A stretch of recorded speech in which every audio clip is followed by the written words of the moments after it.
What's up guys, here with another deck profile from an actual real event this time. This is YCS Minneapolis Dark Magicians, and this is piloted by Jeff Jones, who just missed out on top 32. Instead he got 34th, and he got X2 despite missing top cut, which is very rare, but obviously it can happen.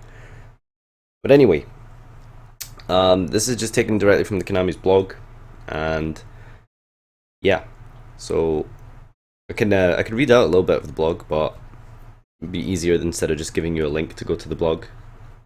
But anyway, so this is quoting what he said to Konami. He said, "The key to the Dark Magician strategy is fighting battles during your opponent's turn. You have a ton of stuff like Dark Illusion, Magician's Rod, which have effects that can only use during the opponent's turn. You simply have more options and more plays to make. In order that the best combo in his deck is simply Dark Magic Circle along with Eternal Soul.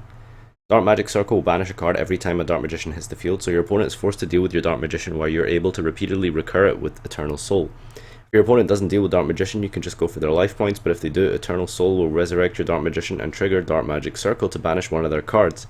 Magician's Rod helps you find whichever piece you're looking for, adding consistency as well as more tricks to the strategy thanks to its effect. You can use Rod to enable your Eternal Soul by tributing your Dark Magician to return Magician's Rod from your graveyard to your hand. Once Dark Magician is in your graveyard, you can revive it with Eternal Soul. Not only that, but after you return Magician's Rod from your graveyard to your hand with its effect, you can summon it again on the following turn to get another search with its effect. Eternal Soul also protects the Dark Magician you have in play from being affected by your opponent's card effects."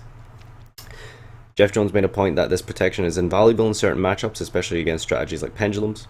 If they do not have an answer to the Eternal Soul, then Dark Magician becomes super hard to deal with even without anything else going on. The single copy of Dark Magic Attack lets Jeff Jones immediately shift from defense to offense, searching it off of Eternal Soul and potentially blowing out back row heavy strategies.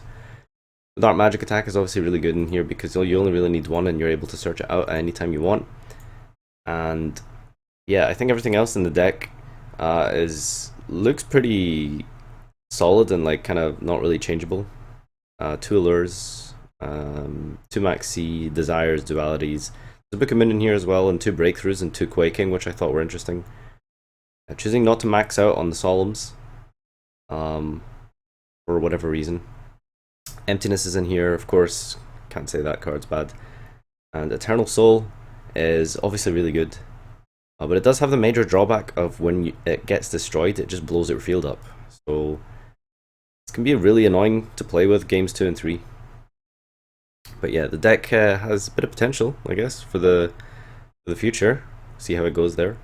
No slide deck because, yeah, obviously they're going to hide that for the event, and this was posted like round 1 or something.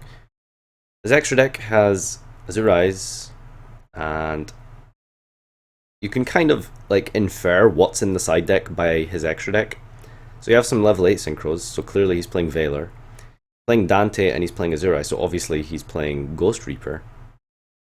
So you can imagine there's also probably some back row hate, things like Twin Twister.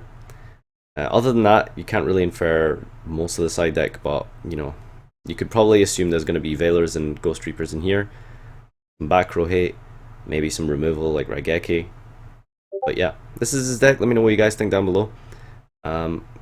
Just really happy that Konami put this on their website so I could get this out ASAP and have you guys see his deck. So, thanks for watching. Let me know what you think down below, and I'll see you next time.